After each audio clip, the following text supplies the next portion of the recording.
raised 3 daughters. Then found out none of them were mine.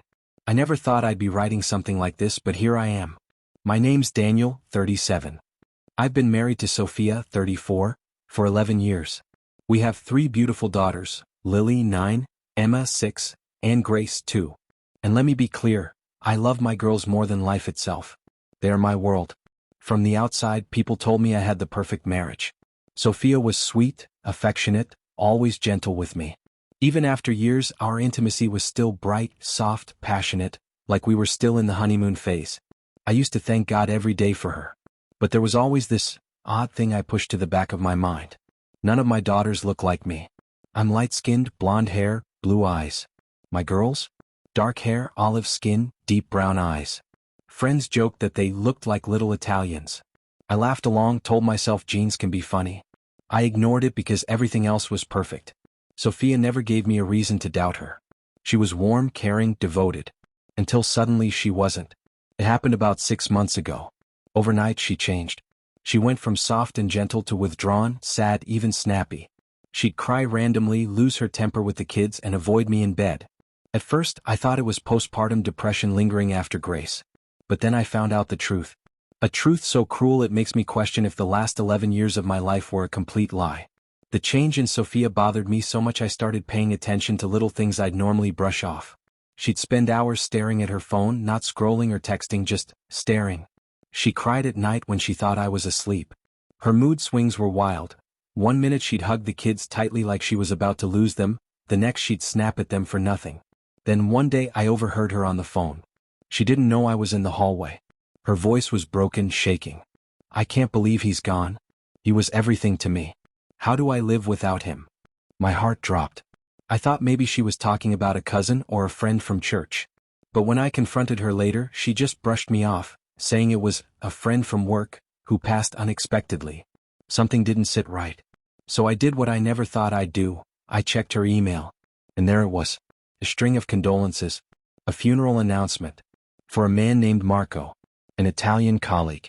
And mixed in with the professional emails, I found one personal draft she must have forgotten to delete. "Marco, I'll never forget the way you touched me, the way you whispered in Italian while you were inside me. You gave me life in a way Daniel never could. You gave me my girls. They'll always be part of you." I dropped the laptop. My hands were shaking so badly I thought I might pass out. All 3 of my daughters. The daughters I loved more than anything, the ones I thought were mine, weren't mine at all. They were his. I don't remember walking into the bedroom, but suddenly I was standing over Sophia, shaking, laptop in my hands. "Who the hell is Marco?" I demanded. Her head snapped up, eyes wide. For a second I saw pure terror. Then her face crumpled and she whispered, "Daniel, please?" I threw the laptop onto the bed, the draft email open. "Don't you dare say please. Don't you dare. Tell me right now, are my daughters mine?" She collapsed instantly, sliding off the bed onto her knees, her hands outstretched toward me like I was her executioner. Tears streamed down her face. "Daniel, I'm so sorry," she sobbed, her whole body shaking. "I never meant to hurt you. Marco, he was just what?" I roared. "Just the man you were sleeping with while telling me you loved me? Just the man you let give you 3 kids while I raised them thinking they were mine?" She crawled forward on her knees, clutching at my jeans, snot and tears smearing her face. "It wasn't like that. I loved you, Daniel, I swear I did. But Marco, he gave me something I thought I couldn't get with you. Please, you're their father in every way that matters. You're their daddy. Blood doesn't change that." Her words hit me like a knife. Blood doesn't change that. Easy for her to say. She knew all along. She let me love those girls without telling me the truth. She let me live a lie. And now, with her lover dead, she was left clinging to me like I was her last lifeline.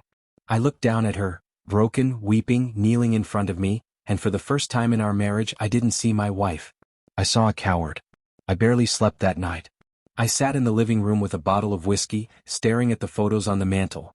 Me holding Lily as a newborn, Sophia smiling next to me, my dad saying I'd finally become a man. All lies. Every memory I cherished, the first steps, the bedtime stories, the family trips, suddenly felt poisoned. Because behind every smile, Sophia knew. She knew those weren't my daughters. She knew I wasn't their father. The humiliation cut deeper than the betrayal. I had been proud of myself as a husband, as a father. I worked my ass off to give them everything, thinking I was building a legacy. But really? I was just raising another man's children while my wife whispered in his ear in Italian. The worst part was Marco's death. It explained everything, her sudden sadness, her anger, her distance. She wasn't mourning a colleague. She was mourning the love of her life. And me? I was just the safe option. The paycheck. The man her family approved of. When I told my parents and siblings, the fallout was immediate. My mom broke down crying, clutching my hand, saying, "You did everything right. You loved her. This isn't your fault." My dad muttered, "That woman disgraced our family," and walked out of the room. My sister Emily called Sophia a parasite, swearing she'd never forgive her. My brother Jake wanted to find Marco's family and make them hear the truth. But none of that eased the ache in my chest. Because while Sophia cried and begged and called me the only man who ever mattered, all I could think about was this. If I was such a good man, why wasn't I enough? The morning after I confronted her, Sophia came into the living room looking like a ghost. Her eyes were bloodshot, hair tangled, face pale. She dropped straight to her knees in front of me before I could even say a word. "Daniel, please," she sobbed, grabbing at my hands. "Don't look at me like that. Don't throw this away. You're their father. You've always been their father. Marco was just," her voice cracked. "He was just biology. You're their daddy." I pulled my hands away, disgusted. "Biology?" I snapped. "That's not some stranger's DNA, Sophia. That's my life. That's 11 years of me being the fool while you gave him everything." She shook her head violently, tears flying. "No, no, no, you don't understand. I never wanted it to be this way. I wanted to give you children, Daniel. I thought it was the only way. I couldn't stand the thought of you being childless, of letting you down." Her excuses made me want to vomit. "So what? You thought betraying me was some kind of gift? You thought ****ing him and passing his kids off as mine was an act of love?" She crawled closer on her knees, clutching at my legs, her forehead pressed against my jeans. Her voice was broken, desperate. "I loved you. I swear I loved you. He was a mistake that got out of control. But you're my husband. Please don't take my family away. Don't take our daughters away." Her tears soaked through the fabric, her body shaking against me. But the more she begged, the more pathetic she looked. Because I realized something then, she wasn't begging out of love. She wasn't begging because she wanted me.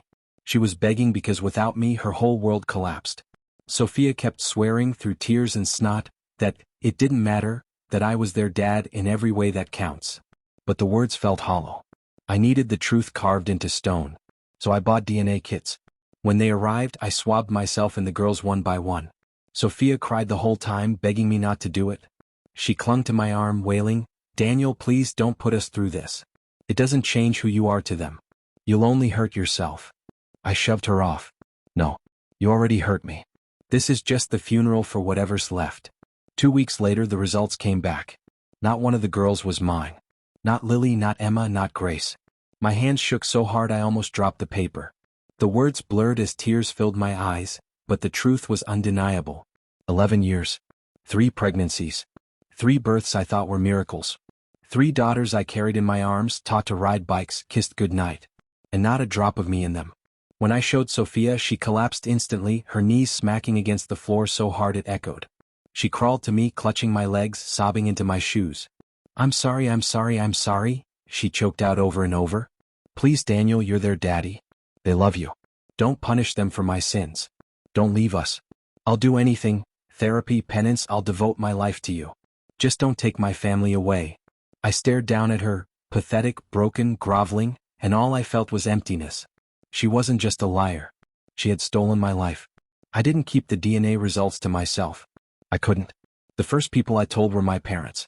My mom cried like I've never seen before. She held my face in her hands and whispered, "You gave her everything. She gave you nothing but lies." My dad's reaction was colder. He stared at the paper for a long time, his jaw tight, then muttered, "She's filth. She disgraced our family."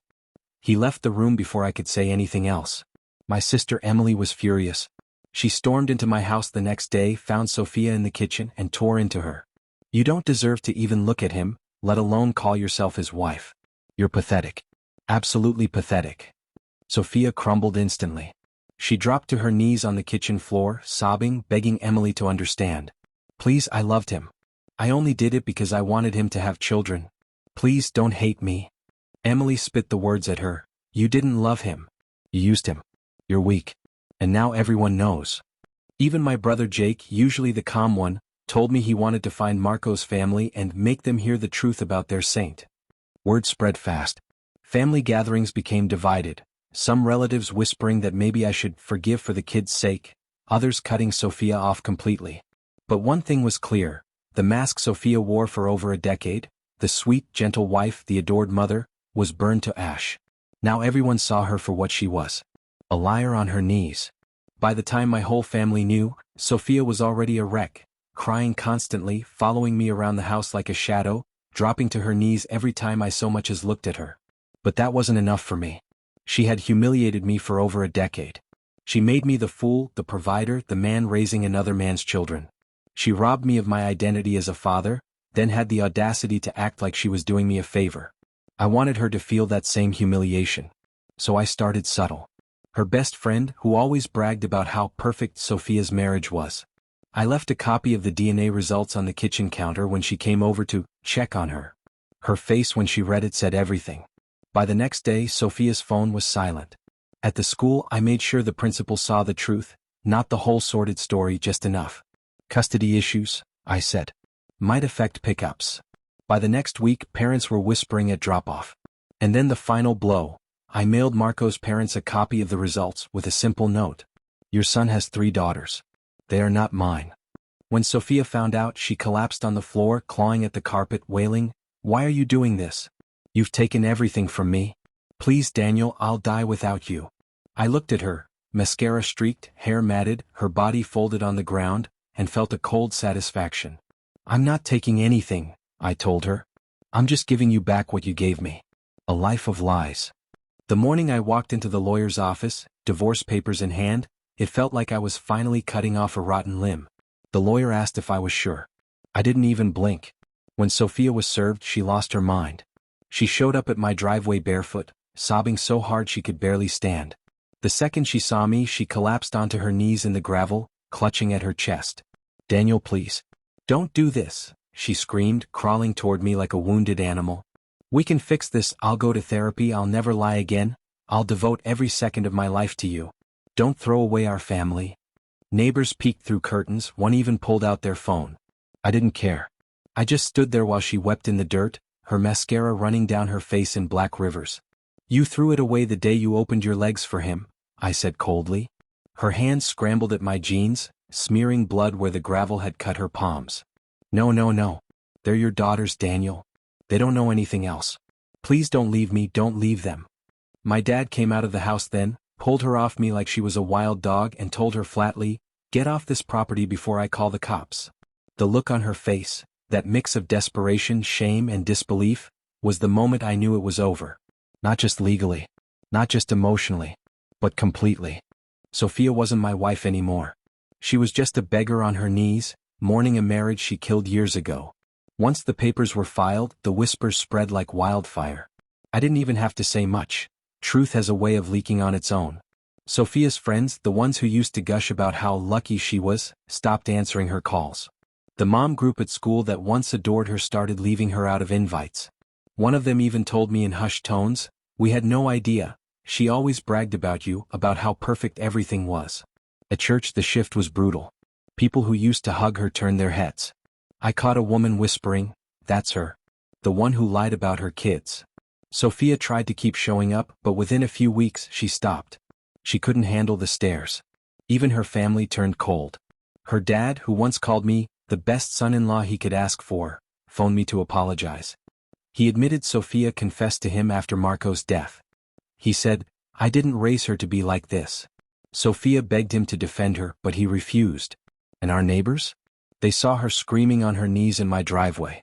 They saw her pounding on my door in the middle of the night, wailing that she'd do anything. They saw her mascara streaks, her raw desperation. And they told each other. She was radioactive. The perfect wife, image she'd polished for years was gone. Replaced by whispers of infidelity, betrayal, and pathetic begging. And for once, I wasn't the one humiliated. She was. For a while I thought I'd won. Watching Sophia's world collapse, her friends gone, her family ashamed, her name whispered in disgust, felt like justice. Every time she left me another voicemail, sobbing and begging, it gave me a dark satisfaction. But the nights told a different story. When the house was quiet, when the girls were asleep, when I sat alone in the living room, the silence was unbearable. I'd stare at their baby pictures, those smiles I once thought were mine, and feel my chest cave in. Because humiliation doesn't disappear just because the liar is exposed. It lingers. It festers. I kept asking myself the same question over and over. If I was a good husband, a good man, why wasn't I enough? I drank too much. Whiskey dulled the edge but never killed it. Sometimes I'd play back her voicemails just to remind myself she was suffering, but instead of feeling proud, I felt emptier. Even my family started worrying. My mom said, "You can't live in her shadow forever, Daniel." Emily told me bluntly, "You destroyed her, but if you keep this up, she'll end up destroying you too."